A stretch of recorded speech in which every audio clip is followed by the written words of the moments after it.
उम्मीद है कि आज फिक्स हो जाएगी और अगर ना हुई तो फिर कल सुबह लगेगी, क्योंकि कोर्ट ने ऑर्डर किया है विद इमीडिएट इफेक्ट, फौरी तौर पर ये होना चाहिए। फौरी तौर पर का मतलब है उसी वक्त। हम अभी सेक्रेटरी जनरल साहब आए थे हमारे, वो बायोमेट्रिक वेरिफिकेशन करा गए हैं, हमने कंटेम्प्ट पिटिशन फाइल कर दी है।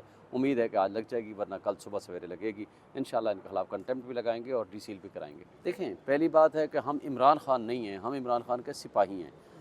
लेकिन दूसरी बात है कि हम आज भी खड़े हैं। पिछले 3 महीने में मेरे खिलाफ 5वीं FIR कटी हुई है। हम इनसे FIRों से नहीं डरते। जेल में भेजना है भेज दें। हमारा आमिर मुगल दहशतगर्दी के पर्चे में उस दिन सारी मीडिया के मौजूदगी में उन्होंने पता है क्या लगाया, दहशतगर्दी का पर्चा दे दिया। उन्होंने कहा जी इन्होंने हवाई फायरिंग की है, इनके हाथ में पिस्तौल थे, इनके हाथों में पता नहीं क्या गन्ने थी, इनके हाथों में आईनी रॉड थे। वो सारी दुनिया ने देखा, सारे मीडिया मौजूद था। इन बेईमानों और बदमाशों का मुकाबला हम इंसाफ से करना चाहते हैं, हम सुकून से करना चाहते हैं। अब इन्होंने वो जो जगह दी है, आपको पता है वो FWO की जगह है। इन बेईमानों और चोरों का हमें पता है। और इस्लामाबाद की तारीख में आज तक वहाँ एक जलसा भी नहीं हुआ। इलेक्शन कमीशन के आर्डर को भी चैलेंज कर दिया है, अभी पटिशन फाइल कर दी है। मुझे ये बताएं कि जब कोई मुजरिम हो, जिसने जुर्म किया हो, क्या वो खुद जज बन जाएगा कि जनाब मैं खुद फैसला करूँगा, या मेरी चॉइस का कोई जज होगा? इलेक्शन लॉज के मुताबिक 6 महीने में फैसला करना होता है। 6 महीने में से तकरीबन पटिशन फाइल हुए भी 2.5 महीने हो चुके हैं।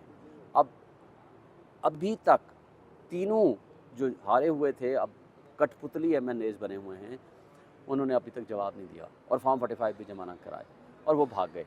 भाई आपको 7 डेज़ में जवाब देना होता है। एक बात बताऊँ, इलेक्शन लॉज के मुताबिक 7 डेज़ में जवाब देना होता है। और अगर वो नहीं देंगे जवाब 7 डेज़ में, तो 2 ऑप्शन है जज के पास।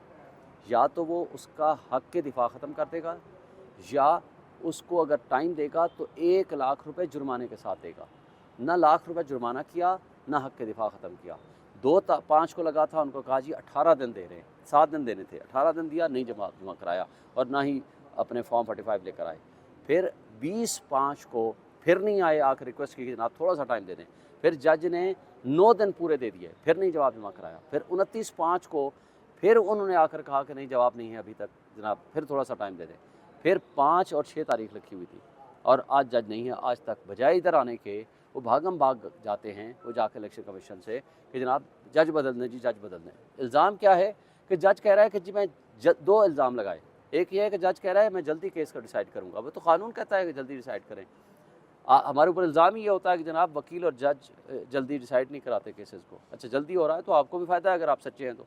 दूसरा ये है कि जज साहब ये कह रहे हैं कि अगर एफिडेविट देंगे, अगर ये झूठा साबित हुआ तो आप जेल जाएंगे। भाई वो भी तो कानून है। आगे से इलेक्शन कमीशन ने कहा कि अगर आपने जुर्म कोई नहीं किया तो फिर आप क्यों जेल जाएंगे? उन्होंने कहा जी फिर समझ जाओ। आगे कहा जी समझ जाओ। समझ जाओ का क्या मतलब है कि इसका मतलब है कि आप जराइम में शरीक है। इसके ऊपर ये है परजरी का लॉ। परजरी ये होती है कि अगर आप अदालत में कुछ झूठा एफिडेविट दें या झूठी स्टेटमेंट दें तो उसके ऊपर PPC का दफ़ा लगता है। वो कानूनी तौर पर अदालत उनको भेज सकती है और भेजने की बल्कि पाबंद है। तो इसमें क्या हर्ज है? अच्छा फिर मुझे बताएं, देखें अब मेरे केस में तो पूरा का पूरा जो 2 किस्म के 3 मुजरिम हैं। एक मुजरिम है तारिक फजल चौधरी जिसकी कनाइमेंट से रिटर्निंग, दूसरा मुजरिम है रिटर्निंग ऑफिसर, तीसरा मुजरिम है इलेक्शन कमीशन ऑफ पाकिस्तान। उसने भी जुर्म किया है। क्यों जुर्म किया मैं एक बात, और बाकी सारी जराइम के अलावा मेरे केस में 12 तारीख को वो ये कहते हैं, अपने सर्टिफाइड कॉपी मुझे दी है, 12 तारीख को उन्होंने फॉर्म 48-49 जारी किया। यानी कंसोलिडेशन जो है फॉर्म 48 एंड 49 की होती है, वो किया है 12 तारीख को। जबकि जो नोटिफिकेशन जारी किया है तारिक फजल का, वो जारी किया है 11 तारीख को। ये कैसे मुमकिन है? कंसोलिडेशन यानी आपने गिनती और कंसोलिडेशन और वोटों की गिनती की बाद में और नोटिफिकेशन कर दिया पहले।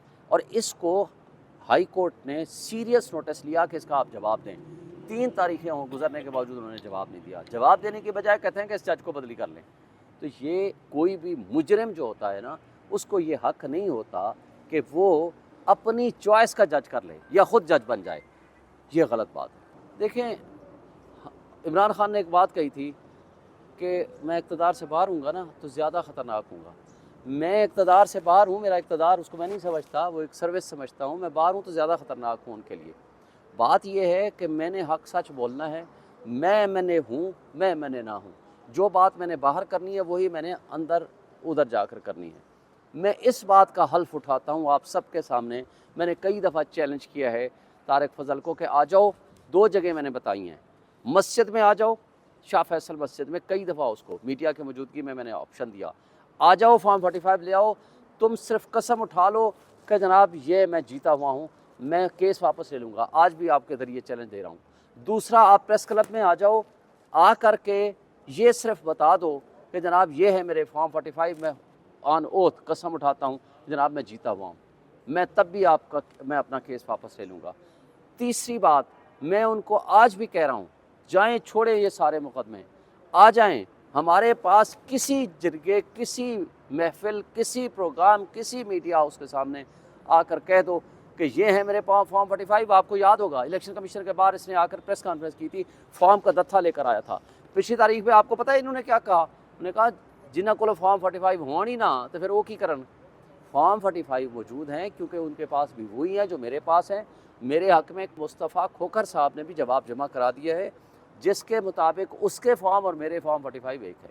TLP वालों ने अपना जवाब जमा करा रहे हैं, जिसके मुताबिक उसका भी मुझे कॉपी दे दी है, जिसका कॉपी उसका भी वही है फॉर्म 45 जो मेरे हैं। बात यह है कि कब तक ये भागेंगे, जितना देर ये भाग सकते हैं भागें। इन चोरों का हमने पीछा नहीं छोड़ना। ये अपने मुंह छुपाते फिर रहे हैं, ये किसी शादी गमी में जाने के काबिल नहीं है। मुझे बताएं, अपनी बीवी बच्चों अपने घर से ये आ रहे हैं, किसको ये कह सकते हैं कि जनाब मैं जीता हूँ? वो प्रोग्राम में ये इनका एक सपोर्टर आया हुआ था, उसने कल ईसा नकवी ने बताया कि इनका एक सपोर्टर आया हुआ था। मैंने उससे पूछा कि यार क्या है?